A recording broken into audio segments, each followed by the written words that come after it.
یہ انداز جو ہے بڑا ایک چیلنجنگ سا انداز ہے، اور اس کا بھی جو پس منظر ہے پہلے آپ اس کو سمجھ لیجئے۔ نفسیاتی طور پر انسان کو اپنی خطا کا احساس ہو گیا، یہ بھی احساس ہو گیا جو میرا فرض تھا میں ادا نہیں کر رہا ہوں، مجھے ادا کرنا چاہیے، لیکن اب شیطان اگلا حربہ آزماتا ہے۔ دیکھو ابھی فلاں کام پڑا ہے، ابھی فلاں کام ہے، ابھی بیٹیوں کے ہاتھ گیلے کرنے ہیں، ابھی یہ کرنا ہے، ابھی بچے تمہارے چھوٹے ہیں، ابھی تمہارے بیٹوں کی تعلیم کا مرحلہ ہے، میاں ہو جانا ٹھیک، بعد میں سارے تقاضے مطالبے پورے کر لینا، پہلے یہ ذمہ داریاں تو پوری کرو۔ یہ حقوق العباد ہے بھائی، حقوق اللہ سے بڑھ کر ہے، یہ حقوق العباد ہے، اس کے لیے لگے رہو، پوری اپنی توانائیاں قوتیں صرف کرو، مال بناؤ، پیسہ کماؤ، تاکہ یہ ساری ذمہ داریاں ادا ہوتے رہنا۔ بعد میں ٹھیک ہے ذرا فراغت حاصل ہو جا، پھر تم سب اپنے آپ کو، اپنی پوری توانائیوں کو، اپنے پورے وقت کو اللہ کے لیے لگا دینا۔ یہ ہے تاخیر اور تعویق، اس کا حربہ شیطان کا، یہ سب سے بڑا۔ کر لیں گے بھائی، کر لیں گے، کوئی نہیں، ابھی ذرا جلدی نہیں، ابھی فلاں کام ہے، فلاں فرائض ہے، فلاں ذمہ داریاں ہیں، ذرا ان سے نمٹ لوں، پر اگر میں ریٹائر ہو جاؤں سروس سے تو پھر میں سارا اپنے آپ کو لگا دوں گا۔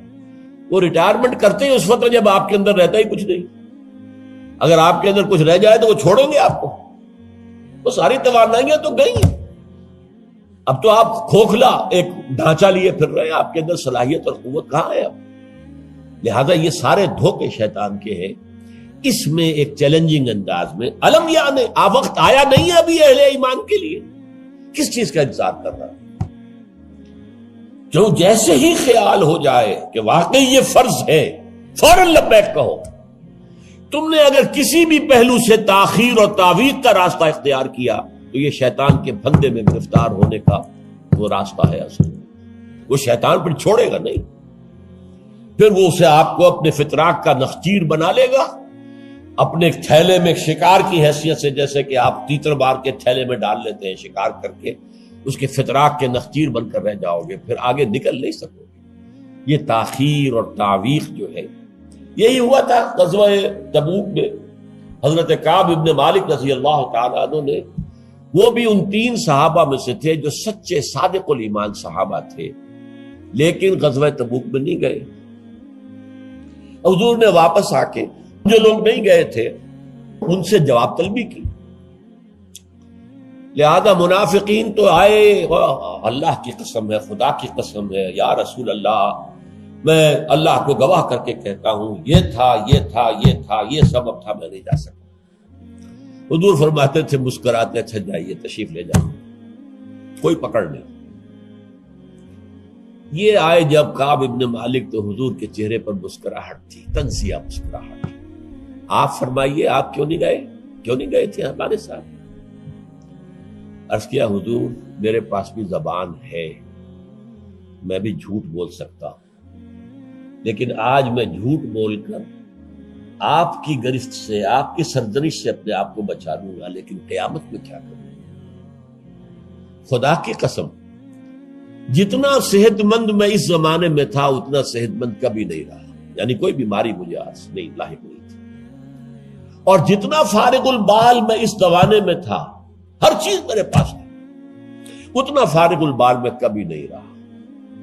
لیکن حضور میرے نفس نے مجھے پٹی پڑھائی کہ حضور تو جائیں گے نا 30,000 کا لشکر لے کر، تو اس کی تو ایک خاص رفتار ہوتی ہے، تیز رفتاری سے تو نہیں جا سکتا، اور تمہارے پاس ہے بڑی مضبوط تکڑی اونٹنی ہے، تمہاری جو ناقہ ہے تمہاری وہ تو بہت جو ہے قوت والی ہے، لہذا ابھی 2-3 دن چلنے دو لشکر کو، پھر تیزی کے ساتھ دوڑا کر اپنی اونٹنی کو جا کے مل جانا۔ ہر روز صبح مجھے یہی نفس جو ہے پٹی پڑھاتا رہا کہ اچانک ایک دن میں نے محسوس کیا کہ اب تو چاہے میں کتنا ہی تیز دوڑ لوں آپ کے ساتھ نہیں مل سکتا، بس میں رہ گیا بیٹھ، اب جو صدا دوں۔ یہ ہے تاخیر و تعویق۔ انہیں سزا دی گئی، مقاطعہ، کوئی شخص اس سے بات نہ کرے۔ 3 صحابہ کا معاملہ ہے، یہ سورہ توبہ کے اندر تفصیل سے آیا ہے، اور صحیح بخاری کی طویل ترین احادیث میں سے پڑھنے کے قابل ہے کہ انہوں نے کیسے بیان کیا اپنے پورے معاملے کو۔ یہ نفس کیسے دھوکہ دیتا ہے؟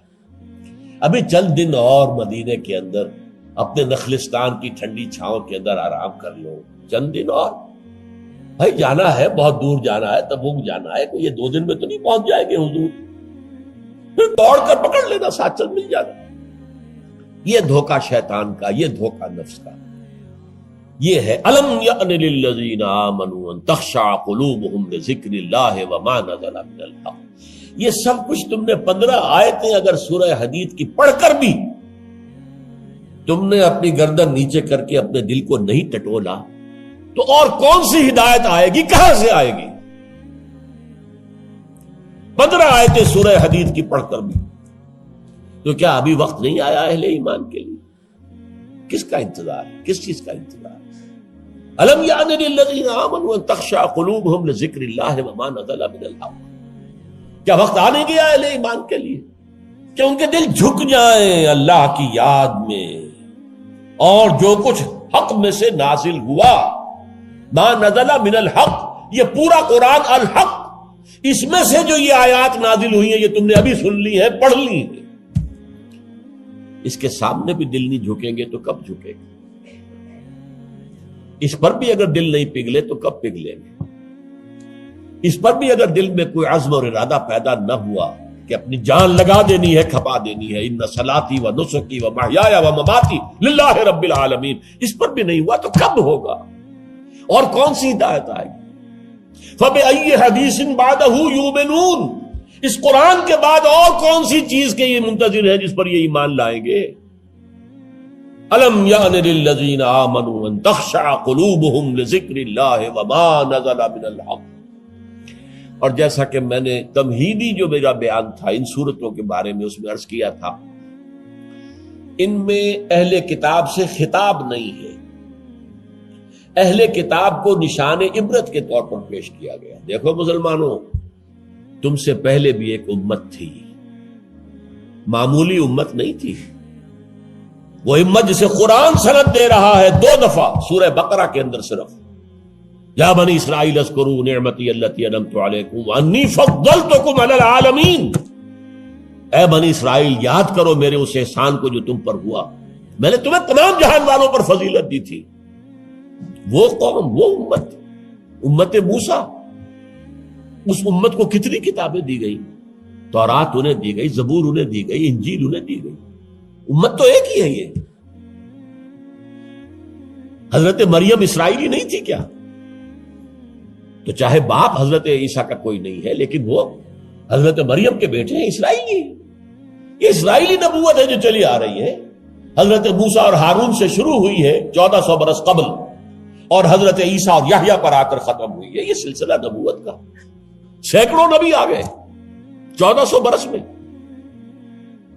تو آپ اندازہ کیجئے اتنی بڑی امت، لیکن اس کا حال کیا ہوا؟ وَلَا يَكُونُوا، دیکھو نہ ہو جائیں یہ اہل ایمان بھی كَالَّذِينَ أُوتُوا الْكِتَابَ مِن قَبْلُ، ان لوگوں کے مانند جن کو کہ کتاب دی گئی تھی ان سے پہلے، فَطَالَ عَلَيْهِمُ الْأَمَدُ، تو جب ان پر ایک طویل مدت گزر گئی، فَقَسَتْ قُلُوبُهُمْ، تو ان کے دل سخت ہو گئے۔ اس کا نقشہ کھینچا گیا سورہ بقرہ میں، ثم قست قلوبکم فہی کالحجارۃ او اشد قسوہ، دیکھو اے بنی اسرائیل، اے یہودیوں، اس کے بعد تمہارے دل سخت ہوتے چلے گئے، بدکاری سے، غلط کاری سے، دنیا پرستی سے، شہوت رانی سے، زر پرستی سے دل سخت ہوتے چلے جاتے۔ حضور نے فرمایا جب انسان ایک گناہ کرتا ہے دل کے اوپر ایک داغ پڑتا ہے، اگر توبہ کرے گا تو صاف ہو جائے گا، توبہ نہیں کرے گا پھر گناہ کرے گا، پھر داغ پڑے گا، پھر پڑے گا، پھر داغ پڑے گا، پھر یہاں تک کہ پورا دل سیاہ ہو جاتا ہے۔ اور حضور نے اپنی مٹھی بند کر کے کہا ایسے ہو جاتا ہے، اب اس میں کوئی ہدایت داخل نہیں ہو سکتی، بند ہو گئی۔ اور جب یہ تھیلی بند ہوئی پھر اللہ کی مہر لگ گئی، ختم اللہ علی قلوبہم وعلی سمعہم طبع اللہ علی قلوبہم، اللہ نے مہر لگا دی ان کے دلوں کے اوپر۔ یہ مرحلہ آتا ہے کہ جب کہ فرمایا اب تمہارے دل پتھروں کے مانند، بلکہ او اشد قسوہ، پتھروں سے بھی زیادہ، فَإِنَّ مِنَ الْحِجَارَةِ لَمَا يَتَفَجَّرُ مِنْهُ الْأَنْهَارُ، پتھر تو ایسے بھی ہوتے ہیں جن میں سے چشمے پھوٹ بہتے ہیں. وَإِنَّ مِنْهَا لَمَا يَشَّقَّقُ فَيَخْرُجُ مِنْهُ الْمَاءُ، چٹانوں میں ایسی بھی ہوتی ہیں شق ہو جاتی ہیں ان میں سے پانی نکل آتا ہے.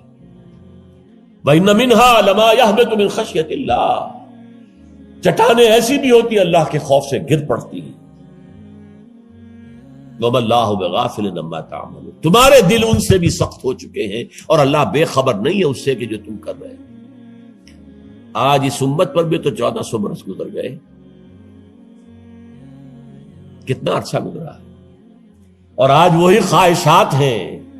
ہم تو امت محمد میں ہیں صلی اللہ علیہ وسلم، وہ تو شافع محشر ہے، وہ تو ہر امتی کو بخشوا لیں گے تب جا کر راضی ہوں گے. اللہ راضی کرے گا انہیں، وہ راضی اسی وقت ہوں گے جب ہر امتی کو بخشوا لیں گے. سیاں بے کوتوال، اب ڈر کاہے کا؟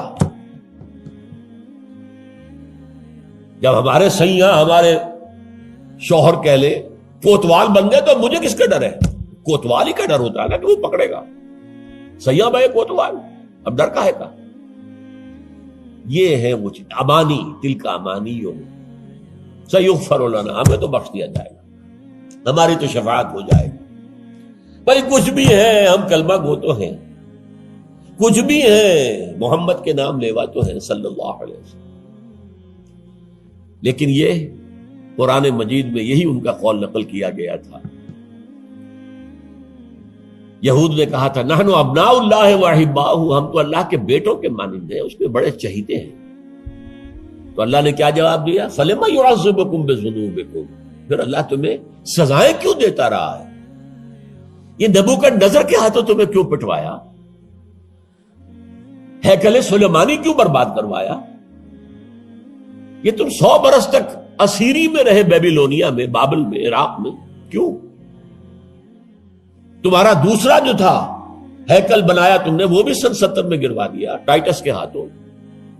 1,33,000 ایک دن میں قتل کیے اس نے، ٹائٹس نے 1,33,000 یہودی یروشلم کے اندر ایک دن میں قتل کیے. اندازہ کیے. پچھلی صدی میں 60 لاکھ یہودی جرمنوں نے ختم کیے. 6 ملین. اور ان کو اب بھی یہی کر رہا ہے، we are the chosen people of the lord, ہم تو اللہ کے پسندیدہ بندے ہیں. یہی حال اس امت کا ہے. ہسپانیہ سے ایسے نکالے گئے کہ ایک بچہ تک نہیں بچا. تاتاریوں کے ہاتھوں کروڑ قتل ہوئے. یہ سب کچھ تمہارے ساتھ ہوا کہ نہیں؟ کروسیڈرز کے ہاتھوں تمہاری پٹائی کم ہوئی تھی؟ 88 برس تک بیت المقدس عیسائیوں کے قبضے میں رہا تھا کہ نہیں؟ تو غور کیجئے، دلوں کو نرم کیجئے، اور دلوں کو نرم کرنے کا ذریعہ بھی قرآن ہے.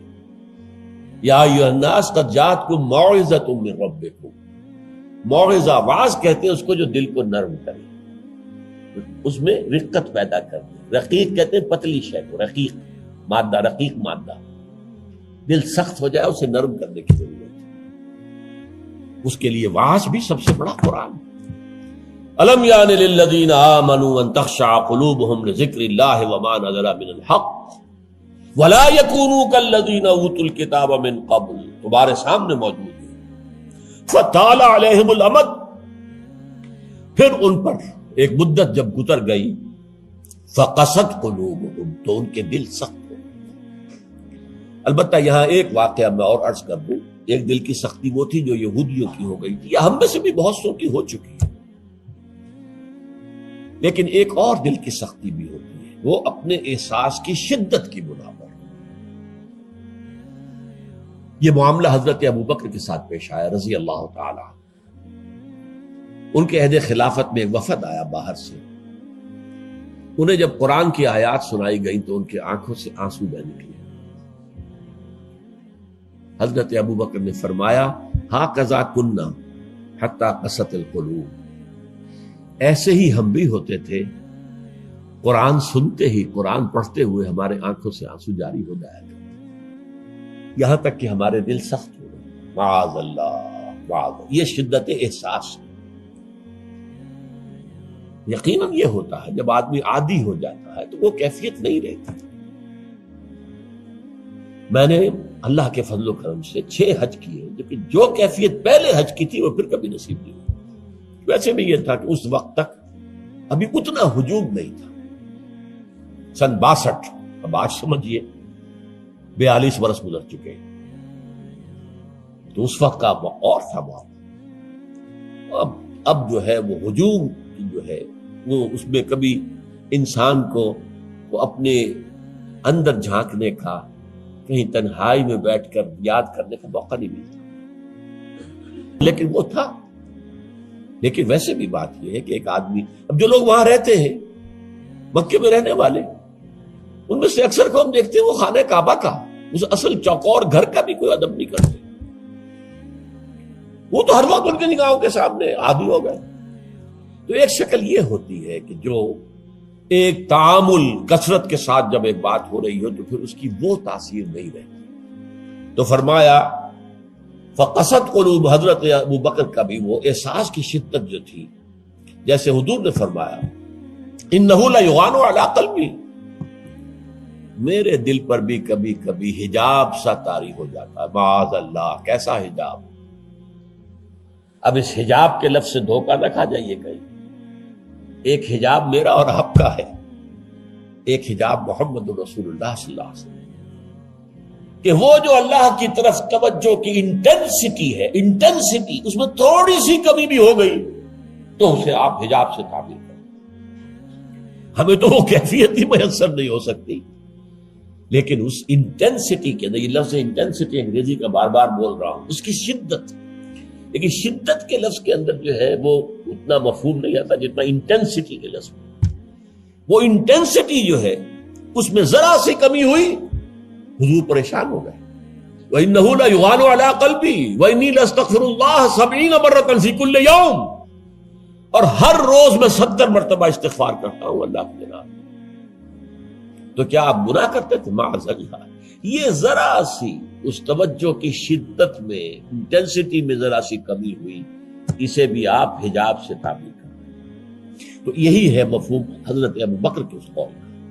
لیکن ایک ہے قساوت قلبی، معصیت کی وجہ سے، دنیا پرستی کی وجہ سے، نفس پرستی کی وجہ سے، زر پرستی کی وجہ سے، شہرت پرستی کی وجہ سے، اقتدار پرستی کی وجہ سے، یہ پرستشیں جو ہے یہ جو دل کو سخت کرتی ہیں تو وہ پتھر اور چٹان سے زیادہ سخت ہو جاتا ہے۔ ثم قست قلوبکم فہی کالحجارۃ او اشد قسوۃ وان من الحجارۃ لما يتفجر منه الانہار وان منها لما يشقق فيخرج منه الماء وان منها لما يهبط من خشیۃ اللہ وما اللہ غافل عما تعملون وکثیر منهم فاسقون۔ اب ان میں سے اکثریت جو ہے وہ فاسقوں اور فاجروں پر مشتمل ہے۔ کیا یہی کیفیت آج کی مسلمان امت کی نہیں ہے؟ کیا عظیم اکثریت فساق و فجار پر مشتمل نہیں؟ کیا عظیم اکثریت حرام خور نہیں ہے؟ کیا عظیم اکثریت جھوٹی نہیں ہے؟ نفاق کی تینوں علامتیں، اذا حدث کذب وَإِذَا وَعَدَ أَخْلَفَ وَإِذَا اؤْتُمِنَ خَانَ۔ حضور نے فرمایا منافق کی 3 نشانیاں ہیں، جب بولے جھوٹ بولے، وعدہ کرے خلاف ورزی کرے، امین بنایا جائے، امانت رکھوائی جائے، خیانت کرے۔ یہ الفاظ ہیں بخاری شریف کے بھی اور مسلم شریف کے بھی، اور مسلم شریف میں اضافی الفاظ ہیں وَلَوْ صَامَ وَصَلَّى وَزَعَمَ أَنَّهُ مُسْلِمٌ۔ خواہ ایسا شخص روزہ رکھتا ہو، نماز پڑھتا ہو، اپنے آپ کو مسلمان سمجھتا ہو، لیکن منافق ہے۔ یہی جو میں نے شروع میں آج بات کہی تھی، ایک نفاق ہے شعوری، ایک غیر شعوری۔ وہ منافق سمجھتے تھے ہم عقل مند ہیں، یہ بے وقوف ہے۔ وَإِذَا قِيلَ لَهُمْ آمِنُوا كَمَا آمَنَ النَّاسُ قَالُوا أَنُؤْمِنُ كَمَا آمَنَ السُّفَهَاءُ۔ جب ان سے کہا جاتا بھلے لوگوں، جیسے اور لوگ ایمان لائے ویسے ایمان لاؤ، جیسے وہ اللہ کی پکار پر لبیک کہنے کو ہر وقت تیار رہتے ہیں، کہتے ہیں ہم ان بے وقوفوں کی طرح ایمان لائیں۔ یہ تو پاگل ہیں، بے وقوف ہیں، فینیٹکس ہیں۔ فنڈامنٹلسٹ ہے، ایکسٹریمسٹ ہے. ہم تو ماڈریٹ اور بڑا روشن خیال اسلام جو ہے اس کے قائل ہیں. جب ان سے کہتا تھا فساد مت مچاؤ، کہتے تھے ہم تو مسلم ہیں بھائی، ہم تو چاہتے ہیں صلح. یہ محمد ہے صلی اللہ علیہ وسلم جنہوں نے اب یہ جنگ کا بازار گرم کر دیا. کیا ضرورت تھی؟ مکے میں 13 برس تبلیغ کرتے رہے، کوئی ہاتھ نہیں اٹھایا، یہی پروسیس جاری رہتا. خامخواہ یہ جنگ کا سلسلہ شروع کر دیا، کیا فائدہ؟ یہ بھی کہا جا سکتا ہے جس دشمن کو گڑ دے کر مارا جا سکتا ہے اسے زہر کا تو دینا ہے. بھائی تمہاری تعلیم اتنی اعلیٰ ہے، اتنی عمدہ ہے، فطرت کے مطابق ہے، پھیلاؤ. لیکن محمد کی سنت کچھ اور ہے، اسوہ محمد ہی کچھ اور ہے صلی اللہ علیہ وسلم. اس کے لیے منہج انقلاب نبوی میری کتاب کا مطالعہ کیا، تب پتہ چلے گا انقلاب کسے کہتے ہیں. اور یہ رسول انقلاب تھے صلی اللہ علیہ وسلم. بہرحال کثیر منہم فاسقون، جو بات کہی گئی ان اہل کتاب کے لیے اس وقت، آج وہ ہم پر راست آ رہی ہے. اللہ تعالی ہمیں اس سے نکلنے، توبہ کرنے، اللہ کی جناب میں سر جھکانے، اللہ کی کتاب کے سامنے سر جھکانے کی اللہ تعالی ہمیں توفیق عطا فرمائے. بڑے عشق پریم دی نگری وچ ہو اسی اپنا آپ گوا بیٹھے، ایک مکیوں خالی مڑیاں دے ہو